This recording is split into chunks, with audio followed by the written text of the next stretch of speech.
Antes de iniciar el podcast de hoy, te invitamos a suscribirte a nuestro canal de YouTube para estar bien informado. youtube.com/artículo 66 NICA. Suscríbete y activa todas las notificaciones. Entraron aprovechando la oscuridad de la madrugada. Los que vivieron ese 8 de julio de 2018 en Carazo recuerdan como si fuese hoy ese domingo. A las 4:50 de la mañana se vieron rodeados por paramilitares, policías y miembros del ejército armados hasta los dientes. La única opción que tenían era defenderse del ataque y la emboscada montados desde el Estado.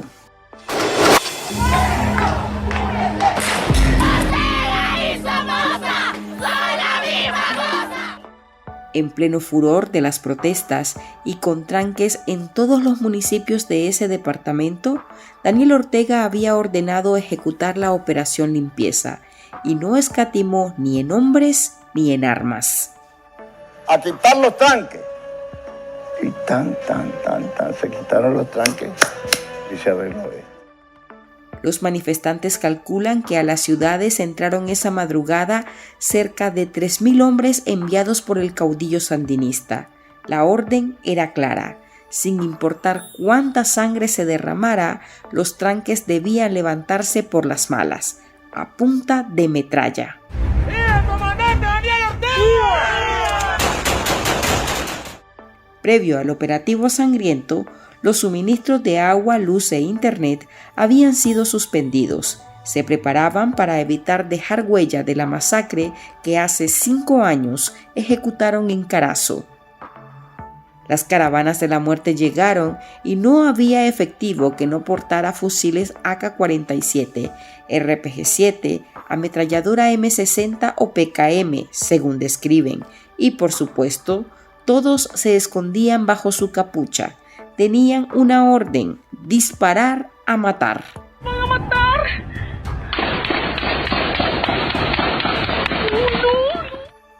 Cercados y sin sitio donde correr, los fusiles empezaron a bramar con furia y odio. Jinotepe fue la ciudad que más resistió, aunque Ortega, empleando su brutalidad, logró que se cumpliera el cometido y se levantaran las barricadas de adoquines que los ciudadanos montaron para defenderse de la crueldad. Resistieron, pero no pudieron dar más la batalla a una ofensiva final cargada con armamento de guerra. Los reportes de organismos de derechos humanos recuentan 32 víctimas mortales en ese día que marcó para siempre a Carazo y que ya llega a su 5º aniversario con varios de sus protagonistas en el exilio, otros lisiados, algunos desaparecieron y decenas de familias todavía lloran a sus muertos. Hola, soy Marlene Balmaceda y hoy en el podcast ahora de Artículo 66 reconstruimos la masacre del 8 de julio de 2018 en Carazo. Álvaro Navarro conversó con 2 de los testigos de esa embestida brutal, quienes acusan directamente al ejército de Nicaragua de encabezar esa represión contra los caraceños.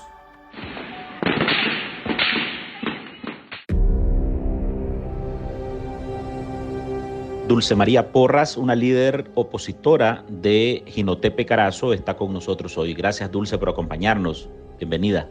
¡Viva el comandante Daniel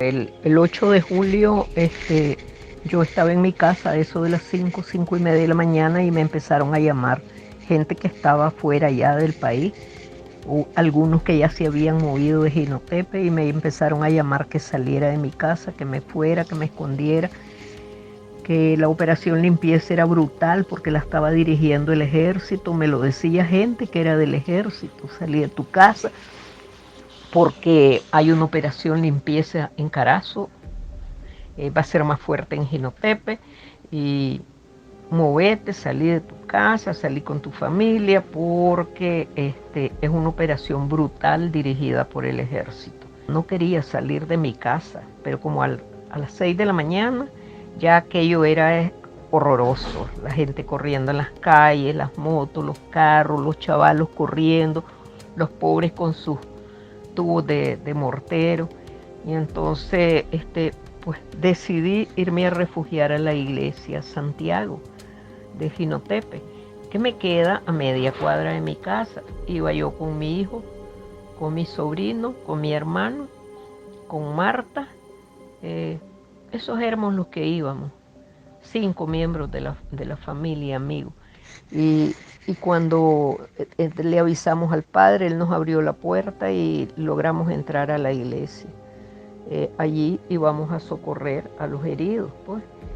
Y estábamos arreglando y componiendo. Y quién me iba a decir que el primer herido que recibí fue mi hermano, con un balazo en la cadera. Un francotirador le pegó un balazo en la cadera, cuando él estaba apoyando la salida sacar a los chavalos, poner a buen resguardo a los chavalos que estaban en el tranque de Agrimersa. Aquello era horrible, nos dispararon con RPG-7, nos disparaban con R-15, nos disparaban con PKM, nos disparaban. Aquello era terrible, ¿oíste? Fue una embestida brutal la del 8 de julio. Cuando eran como las 11 de la mañana me dijeron que habían más de 20 muertos de los jóvenes. Sin embargo, al mediodía seguían los combates y siguieron hasta como a las 5 de la tarde. Los jóvenes se corrieron, se tuvieron que ir a esconder porque aquello era increíble como les cayeron.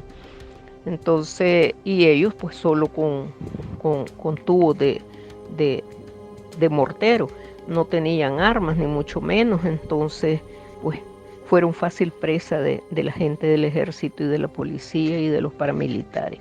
Era imposible pues sostener aquella lucha cuando era desigual. Ellos tenían superioridad en armas, en todo eso. Sin embargo, jóvenes de short, de zapatos tenis, le hicieron resistencia por 12 horas y los contuvieron por 12 horas. Mucha gente nos pregunta pues que del saldo de muertos del gobierno. Pues yo desconozco eso, desconozco cuántos muertos ni mucho menos tuvieron. Sin embargo, creo que se llevaron la peor parte, pues en la operación limpieza de Jinotepe ellos se llevaron la peor parte, porque aquí el que se va a meter a casa ajena, su garrotazo se saca, y eso fue lo que se sacaron ellos. Entonces, sí, yo me refugié en la iglesia, ahí permanecí todo el 8 de julio, el 9 en la mañana empezaron a atacarnos desde la madrugada, a rodear la iglesia. A eso de las 11 de la mañana del 9 de julio lograron romper las puertas de la iglesia y entraron para matarnos. Para suerte de nosotros, pues nos escondieron en un lugar donde fue la mano de Dios, pues la que nos salvó la vida, porque allá habíamos 7 almas sin nada, pero ni siquiera un corta uña para defendernos contra una turba, gente armada, y llevaban hasta gasolina porque nos iban a quemar a Moisés, al padre y a mí. Pero están siendo asediados y empujados por simpatizantes del Frente Sandinista. Entonces nosotros logramos salir por las puertas de atrás, prácticamente en las espaldas de la policía salí, y logré llegar a un lugar, y de esa casa me llevaron a otra casa, y desde la primera casa, así donde llegué, empecé a llamar a las amistades, a la gente que me conocía, para que me ayudaran a sacar a los heridos y a mi hijo que todavía quedaban en la iglesia. Pues sí, nos ayudaron, y a eso de las 7 de la noche nos pudimos juntar todos. Logramos sacar a mi hermano, que lo difícil era que caminara 150 metros, y los pudo caminar, gracias a Dios, los 150 metros, y lo subieron a un carro y ya se lo llevaron y nos pasaron llevando a nosotros, y ya nos fuimos para otro lado. Pero logramos burlarlos y salir de la iglesia y salir con vida, y actualmente los 7 que nos refugiamos en la iglesia y que nos quisieron asesinar estamos vivos. Estamos aquí para contar el cuento y para decirle al pueblo de Nicaragua y a la comunidad internacional que quien nos atacó fue el ejército de Nicaragua, que quien nos atacó fueron las tropas especiales, la policía, los antimotines y las tropas especiales de la policía, los paramilitares, hombres civiles armados por el ejército de Nicaragua, armados y entrenados por el ejército de Nicaragua, por un mal hijo de Jinotepe, por Julio Avilés, que es el director del ejército de Nicaragua.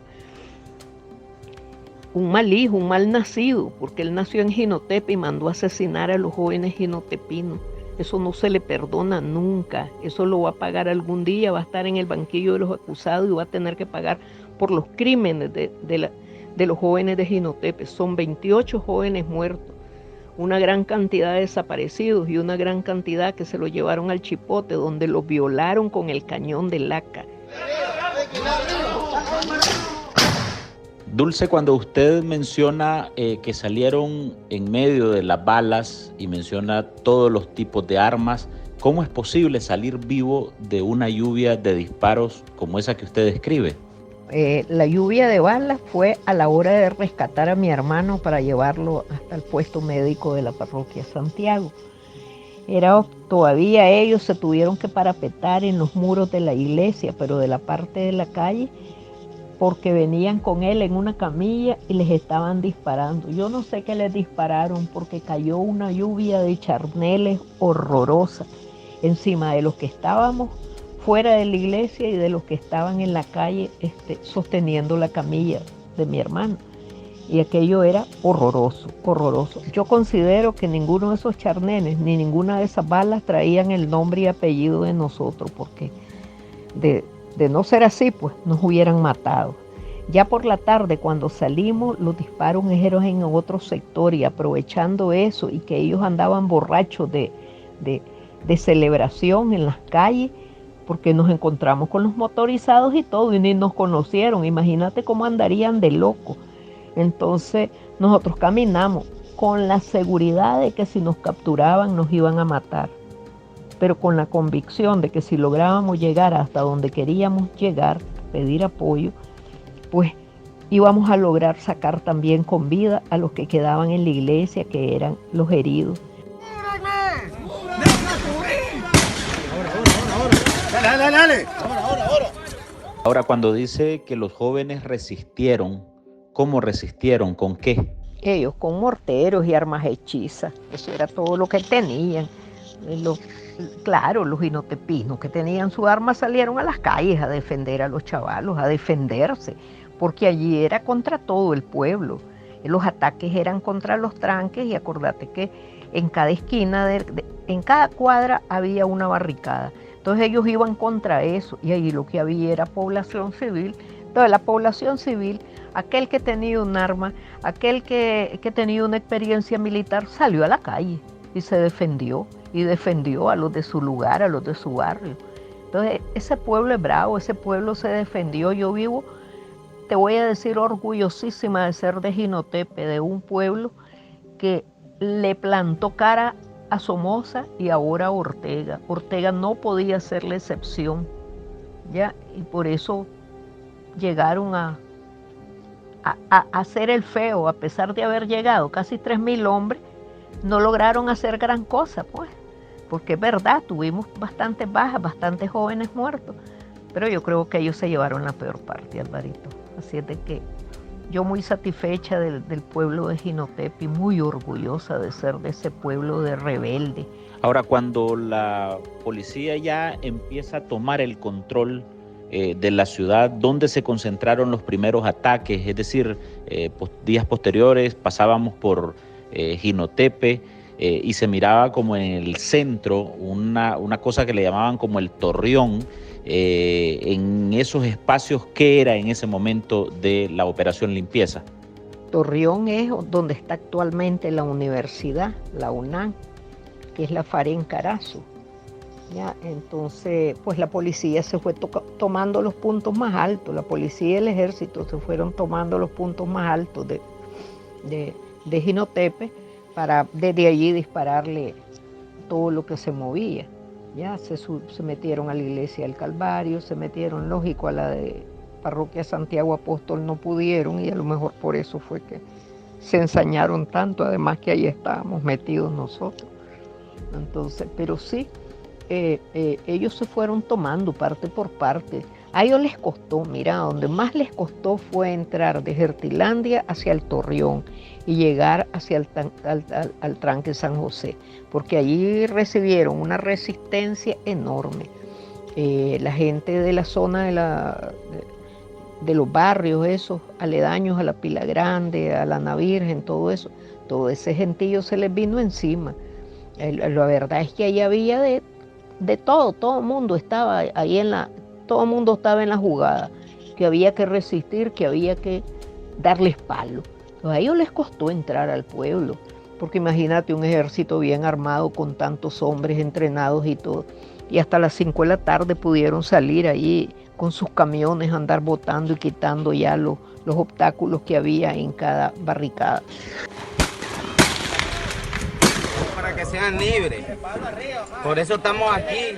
Dulce, yo supe de un testimonio de que en algún momento en Gertilandia estaba un jefe paramilitar recibiendo los heridos y muertos paramilitares que les devolvían de Jinotepe. ¿Ustedes supieron de eso? ¿Qué fue exactamente lo que supieron de esas impresiones que tuvo ese jefe de paramilitar? ¿Quién fue exactamente? Sí sé que el INATEC de Jinotepe lo convirtieron ellos en morgue. Es allí donde metían a los muertos, ¿ya? Esa noticia, esa información sí la tuvimos desde temprano, pero primero los muertos los iban acomodando ahí en la zona, ahí por una rotondita, una calle que hay para entrar a Gertilandia. Ahí los estaban poniendo en unas camionetas. Solo eso sabíamos nosotros, más no sabíamos porque en el área que ellos estaban como que ya no podíamos. Pausa y al volver conversamos con Joao Maldonado, de 33 años, uno de los que participó en los tranques en Carazo y que sobrevivió al ataque despiadado del 8 de julio de 2018. En Artículo 66, un equipo de periodistas hemos asumido el desafío de seguir informando sobre Nicaragua pese a la persecución, las amenazas, el exilio y el bloqueo impuesto contra la prensa libre. Mantener esta trinchera en defensa de las libertades públicas de todos los nicaragüenses es un compromiso que hemos asumido porque Nicaragua nos necesita. El desafío de financiar el periodismo que hacemos sigue vigente y siempre podés ayudarnos con una donación para garantizar la sostenibilidad de nuestra cobertura noticiosa, de las investigaciones que realizamos o la producción de este podcast. Tu contribución ayuda a mantener viva la llama de la libertad. No nos dejes solos. Unite a nuestro programa en articulo66.com/donar y contribuí con lo que te sea posible. Toda ayuda, sin importar el monto, es infinitamente vital para nosotros. Recordá articulo66.com/donar. Muchas gracias. Joao, gracias por participar con nosotros. Contame cómo vivieron ustedes, los atrincherados de Carazo, los tranqueros de Carazo, la operación limpieza del gobierno de Daniel Ortega el 8 de julio del 2018. Para nosotros pues fue realmente una resistencia ante la brutal masacre que se realizó ese 8 de julio, donde la policía, el ejército y paramilitares entraron a partir de las 4:50 de la mañana, rodeando o haciendo un anillo con todo el aparato militar que desarrolló el gobierno. La resistencia dentro del departamento, en la cabecera departamental Jinotepe, fue bastante fuerte. En realidad nosotros estábamos también con el apoyo de la ciudadanía, de los jinotepinos, de los dirambinos y de la juventud de los otros municipios también pertenecientes al departamento.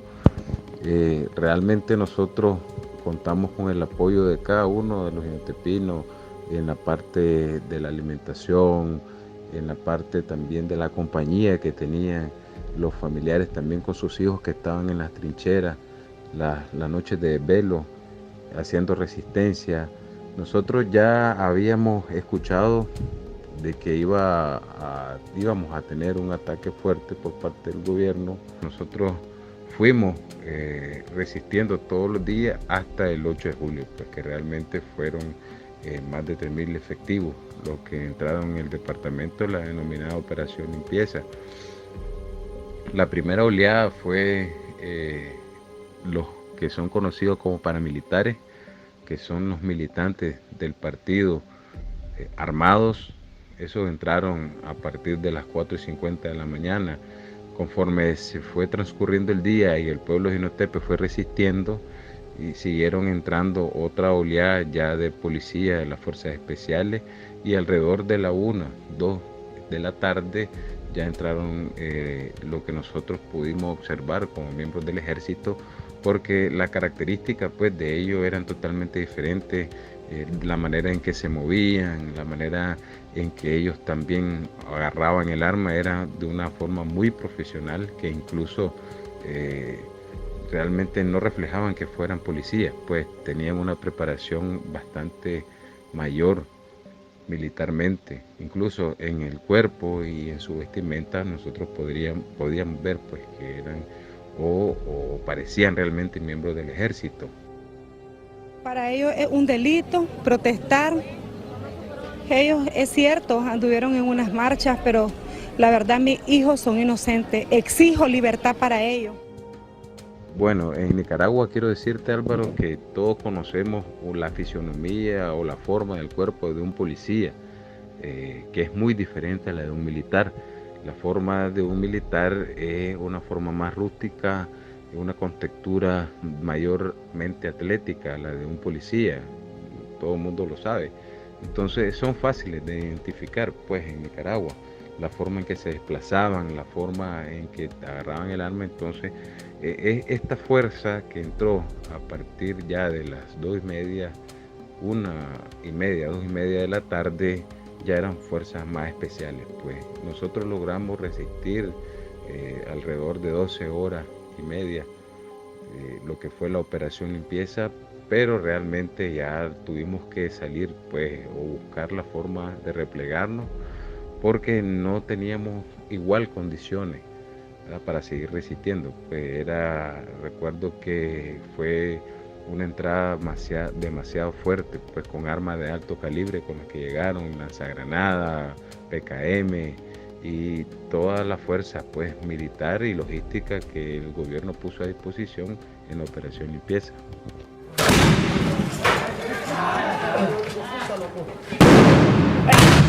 Y estamos defendiendo contra el tirano de Daniel Ortega. Y estamos defendiéndonos nada más con morteros, ustedes pueden ver. Joao, vos me mencionás que ustedes supieron desde antes que les estaban poniendo un cerco, un cordón, un anillo, mencionaste, de paramilitares y de gente armada que iba en contra de ustedes. ¿Cómo vivían esos momentos ustedes adentro, los jóvenes y los atrincherados? ¿Había miedo? ¿Comentaban algo? ¿Tenían algún tipo de pláticas? ¿Qué se podía percibir dentro de la cantidad de jóvenes opositores atrincherados de Carazo en ese momento? Era un secreto a voces de que en la finca de Julio Vilés, el jefe del ejército, que está en Jinotepe, por el lado de Mirazul, el llano que le dicen, por esa zona, ellos estaban entrenando a los paramilitares, miembros del ejército, de la fuerza del ejército, y en la finca del jefe del ejército se entrenaron pues paramilitares. Toda esa información incluso era procedente pues de ahí, de las cercanías de los lugares, de las personas de la comarca ahí, que veían que ahí habían entrenamiento, que veían llegar camiones con fusiles, etcétera, y también algunas distribuciones que ellos hacían alrededor pues de los movimientos que tenían los militantes del Frente Sandinista. Ahí nosotros, las personas que estábamos ahí en el departamento, en la trinchera, realmente estábamos alerta, ¿verdad? Estábamos alerta, precavidos, siempre pues a la expectativa. Entonces, a pesar de las informaciones, a pesar de algunas cosas que se escuchaban, como la preparación de los paramilitares y los militantes del frente por parte de miembros del ejército, la gente estaba siempre resistiendo, siempre a la expectativa y siempre con ese patriotismo y demandando la salida pues de la dictadura.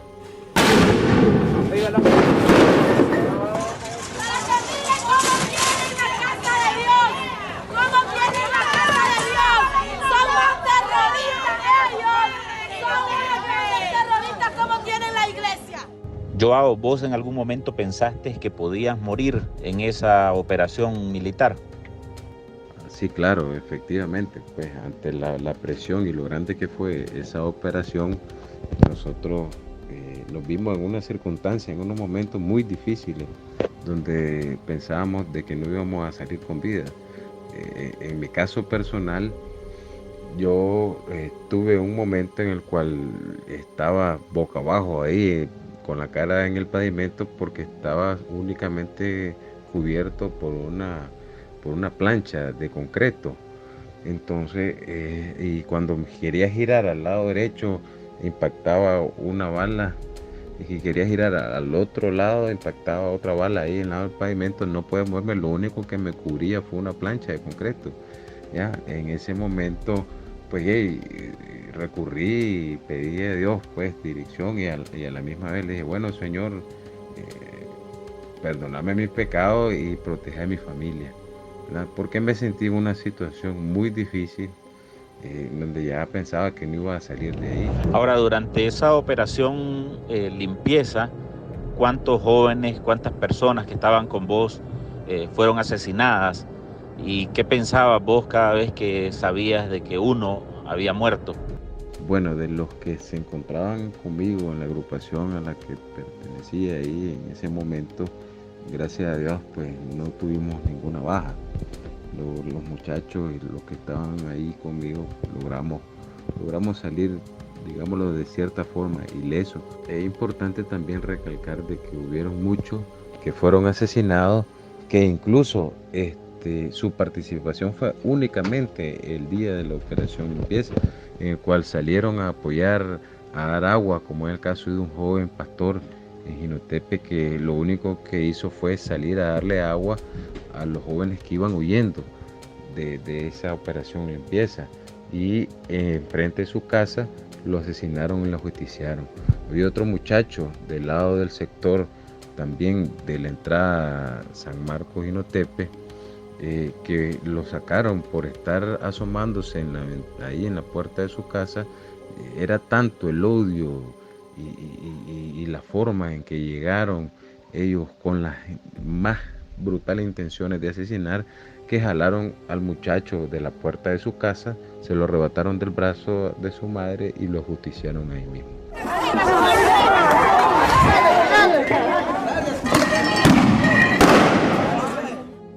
¿Cómo puedes describir vos todo lo que se oía en el ambiente? Habían gritos de uno y otro, qué se decían, qué se gritaban. Es posible que nos ayudes un poco a ambientar todo lo que ustedes escuchaban en ese momento.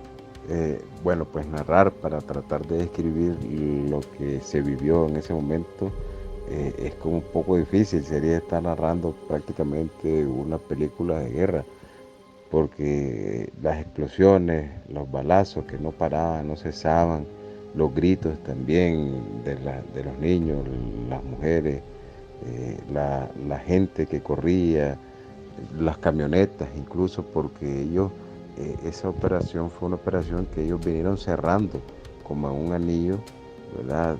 Cada vez cerrando más el anillo, cada vez cerrando más el anillo. Entonces era muy fuerte los balazos, la ametralladora, y era un ambiente bastante fuerte, pero un ambiente que es muy difícil de describir, porque la situación bastante compleja en la cual mucho lamento, las puertas de las casas también ahí, la gente que cerraba las puertas, abría las puertas para que algunos de los muchachos entraran, se resguardaran ahí, ¿verdad? Y las oraciones, sí, que en cada hogar, en cada lugar donde logramos pues ingresar a resguardarnos, siempre estaba el momento de la oración. Pues fue una situación bastante compleja.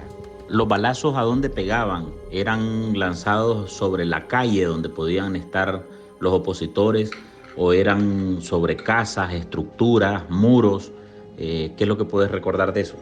Efectivamente, al ser un ataque despiadado, pues las balas pegaban en las casas, pegaban incluso en los techos, en los postes, y eso era horrible, hermano. Eso era unos momentos bastante peligro extremo, ¿verdad? Habían balas por donde quiera.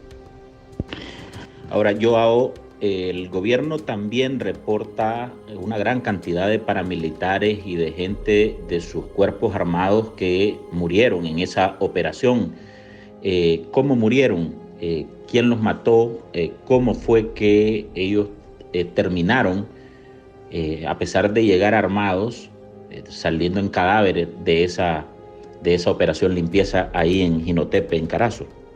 Yo podría decir, Álvaro, que ellos, al fin y al cabo, como entraron tantos efectivos militares, paramilitares y policías en ese ataque despiadado, que ellos hasta se terminaron enfrentando entre ellos también, ¿verdad? Ellos sí se podrían ver que estaban como drogados, que andaban como bajo efecto de estupefacientes, y realmente no es de extrañarse que entre ellos mismos, porque así nos dimos cuenta también que entre ellos mismos se estuvieron peleando y hubieron matancinas entre ellos. Nosotros también nos dimos cuenta que ellos mismos hicieron ajusticiamiento de algunos de esos efectivos que andan ahí, que al ver el ataque despiadado ellos decidieron no seguir intentando matar a los muchachos, y muchos se les rebelaron también en el momento y ellos mismos los justiciaron. Eso sí nos dimos cuenta también.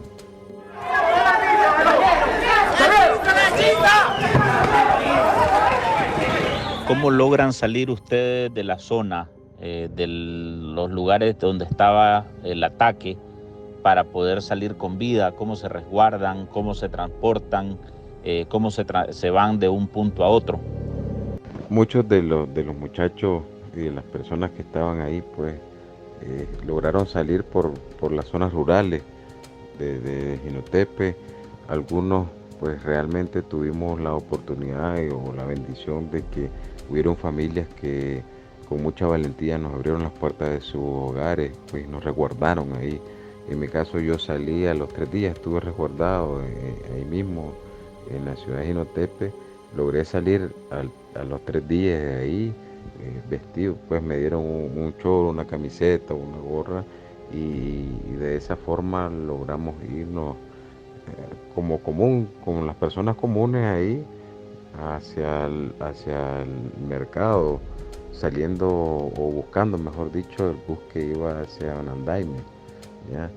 Otra parte, esa misma tarde buscaron lo que nosotros decimos con el monte, pues como te decía, las quebradas, y lograron llegar a salir ya a las comarcas que estaban de los municipios vecinos, municipios también del mismo Anandaime y otros de los municipios cercanos. Ok, muchas gracias, Joao. Gracias por participar en el podcast de Artículo 66. Muchas gracias, Álvaro, por la oportunidad, y gracias pues por el esfuerzo de visibilizar lo que pasó en Carazo el 8 de julio del 2018. Y siempre nos mantenemos firmes y siempre recordamos con mucho cariño y honor a estos hermanos que perdieron su vida ante esa masacre. Hasta aquí llegamos con esta edición de nuestro podcast ahora de este lunes. Recuerde que usted puede sumarse a este programa a través de nuestra línea de donaciones para que podamos seguir ejerciendo el periodismo libre y defendiendo las libertades públicas. Deje su contribución en www.articulo66.com/donar. Gracias por escucharnos.